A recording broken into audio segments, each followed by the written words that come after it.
აქ ჩვენ ქალები ვართ სახლში. აი არ გვაქვს თავშეღების ადგილები, სადმე თუ თავშეღების ადგილი არის, ეს არის კაცებისთვის.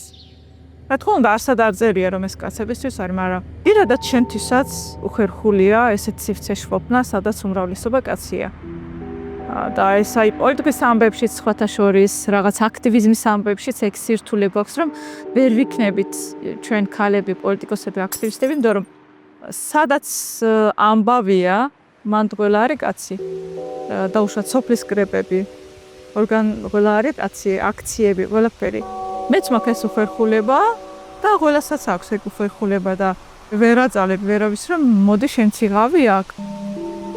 დიდი ამბავი იყო მაშინ ეს რომ აი ვიღაცა თოზო ვიმტკიცებს რომ მასე კი არა, მასე უნდა მოვიქცოთ, უნდა მოვითხოვოთ, უნდა ვისაუბროთ ამ პრობლემაზე. ხმამაღლა უნდა გავაპროტესტოთ და ეს მოიცა ეს თოზო ვინ არის? ფერმერის შვილი, ახალგაზრდა სტუდენტი გოგო და რა უფლებით, როგორ პეტავ? ანუ ძალიან ესეთი კითხვებია, როგორ პეტავ შენ ამდენს? შენ ვინ გონია შენი თავი?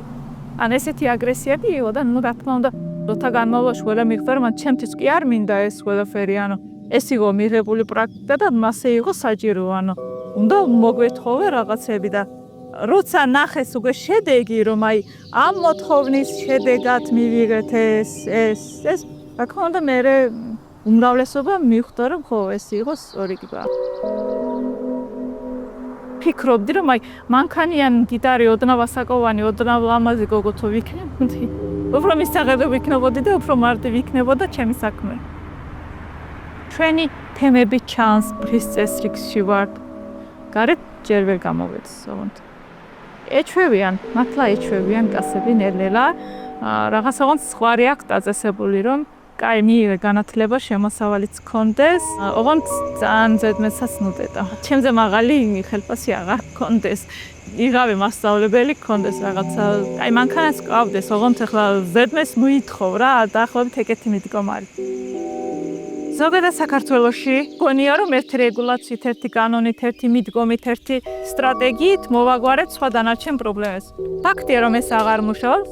ნადრევ ქორწინების შემთხვევაში დღეს ჩარევა შესაძლოა მხრიდან ხდება, მაშინ როცა ქორწინება უკვე არის.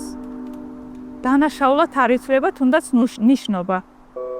ეს არის ბავშვის ნების წინააღმდეგი ქმედება, ანუ მშობელმა რატო უნდა გადაწყვიტოს 14 წლის გოგო სამომავლად გაყვეს ვიღაც A ტიპს.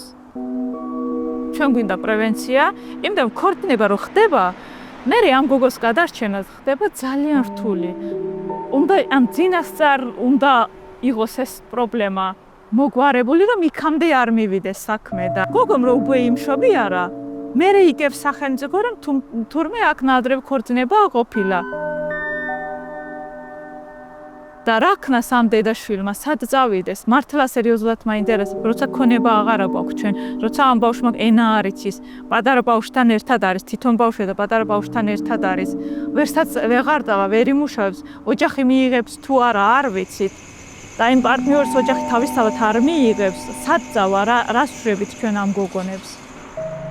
ჩვენ ხო იმაზე საუბრობთ, რომ სადაც გადაწყვეტილებას იღებენ ჩვენი ქარვარს და რაღაცნაირად უნდა იღვირო, რომ შენი ხმა გაიგონ იქ და სადაც იღებენ ამ გადაწყვეტილებას, შენი საჯიროებებიც იყოს გათვალისწინებული.